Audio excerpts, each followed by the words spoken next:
एक शाम पति दरवाजे से ही सहज सा बोला, सुनो ना, मैं दोस्तों के साथ बाहर जा रहा हूं। कपड़े तह करके रख रही पत्नी ने बस ऊपर देखकर कहा, ठीक है, मजे करो। वो थोड़ा चौंक गया। हमेशा वो कहती थी, जल्दी आना, गाड़ी ध्यान से चलाना, ज्यादा देर मत करना, कुछ न कुछ तो कहती ही थी। लेकिन आज कुछ नहीं, न सवाल न जवाब, बस शांति से एक ठीक है। कुछ घंटे बाद उनका किशोर बेटा किचन में आया, हाथ में एक कागज और चेहरा पीला सा। मां, वो धीमे स्वर में बोला, मेरे मॉक एग्जाम के रिजल्ट आ गए और वो बहुत खराब है। वो वहीं जम सा गया। उसे पूरा यकीन था कि अब डांट पड़ेगी। मां को उसके पढ़ाई की बहुत चिंता रहती थी, तो आज फिर वही सुनने को मिलेगा। वक्त बर्बाद किया, अपनी क्षमता बर्बाद कर रहा है, ऐसी लंबी लंबी बातें। वो सारी तैयारी करके आया था, लेकिन उसकी मां ने शांतिपूर्वक कहा, ठीक है। वो चौंक कर बोला, बस ठीक है। मां ने प्यार से कहा, ज्यादा पढ़ाई करोगे तो अगली बार बेहतर होगा, नहीं करोगे तो सेमेस्टर रिपीट करना पड़ेगा। तुम्हारा फैसला, मैं दोनों ही हालत में तुम्हारे साथ हूं। वो हैरान रह गया। मां इतनी शांत कब से हो गई?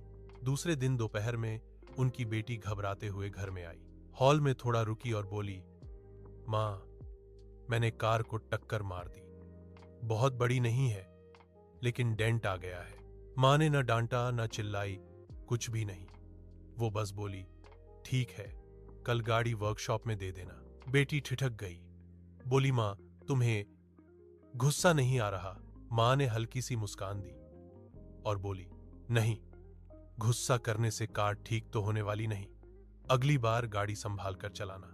अब घर के सब लोग चिंतित थे। ये वही औरत, उनकी पत्नी, उनकी मां पहले जैसी नहीं रही थी। वो पहले जल्दी गुस्सा होने वाली, तुरंत टेंशन लेने वाली, झट से बोल देने वाली थी। अब वो शांत, स्थिर, जैसे भीतर से खुश दिखती थी। सब आपस में फुसफुसाने लगे, कुछ गड़बड़ है क्या? तबीयत तो ठीक है, कुछ हुआ है क्या? आखिर एक शाम सबने उसे किचन की टेबल पर बैठा लिया। सुनो, पति ने कहा, तुम इन दिनों बहुत बदल गई हो। कुछ भी हो, तुम्हें गुस्सा नहीं आता, तुम रिएक्ट नहीं करती। सब ठीक है ना? वो उसके चेहरे की तरफ देखते हुए मुस्कुराई। कुछ भी गलत नहीं है, वो बोली, सब बिल्कुल ठीक चल रहा है। मुझे बस एक बात समझ में आ गई है। सब चुप हो गए। बहुत सालों बाद एहसास हुआ, वो बोली, कि हर इंसान अपने जीवन के लिए खुद जिम्मेदार होता है। पति ने भौहें सिकोड़ लीं और बोला, क्या मतलब? वो हाथ मेज पर टिकाकर बोली, मैं पहले हर बात की चिंता करती थी। तुम देर करते थे तो मैं घबराती थी। बच्चों के नंबर कम आए तो मुझे अपराध बोध होता था। कुछ टूट जाए तो गुस्सा, कोई नाराज हो जाए तो उसे मनाने की भाग दौड़। मैं सबकी समस्याएं अपनी समझ बैठी थी। लेकिन एक दिन समझ आया, मेरी चिंता से उनकी समस्या हल नहीं होती, बस मेरी शांति खत्म हो जाती है। बेटी चुपचाप सुन रही थी। मां आगे बोली, मेरे तनाव से तुम्हें कोई फायदा नहीं होता। मेरी भाग दौड़ तुम्हारा जीवन आसान नहीं करती, बस मेरा मुश्किल कर देती है। मैं तुम्हें सलाह दे सकती हूं, प्यार दे सकती हूं, साथ दे सकती हूं, लेकिन तुम्हारी जिंदगी तुम्हारे लिए मैं नहीं जी सकती। जो फैसले तुम लोग लेते हो, उनके नतीजे तुम्हें ही भुगतने पड़ेंगे, अच्छे हों या बुरे। वो एक पल रुकी और फिर मुस्कुराई। इसलिए मैंने तय किया, जो मेरे कंट्रोल में नहीं है, उसे कंट्रोल करने की कोशिश ही नहीं करूंगी। बेटा आगे झुककर बोला, मतलब तुम्हें हमारी कोई परवाह नहीं है? मां ने सिर हिलाया, बोली, बहुत परवाह है, लेकिन चिंता करना और कंट्रोल करना ये दो अलग बातें हैं।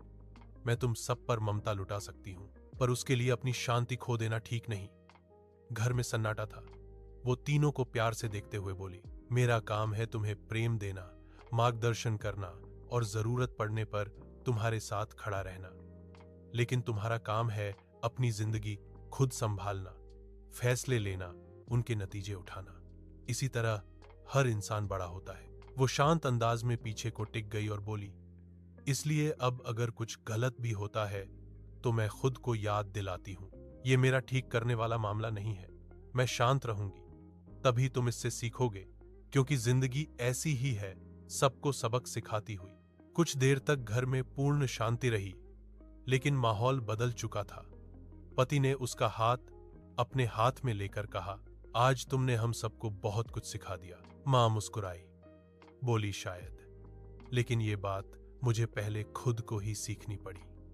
उस रात सबने उसके शब्दों पर विचार किया। अगले दिन बेटा फिर से पढ़ने बैठ गया, इसीलिए नहीं कि मां डांटेगी, बल्कि इसलिए कि ये उसकी जिम्मेदारी है।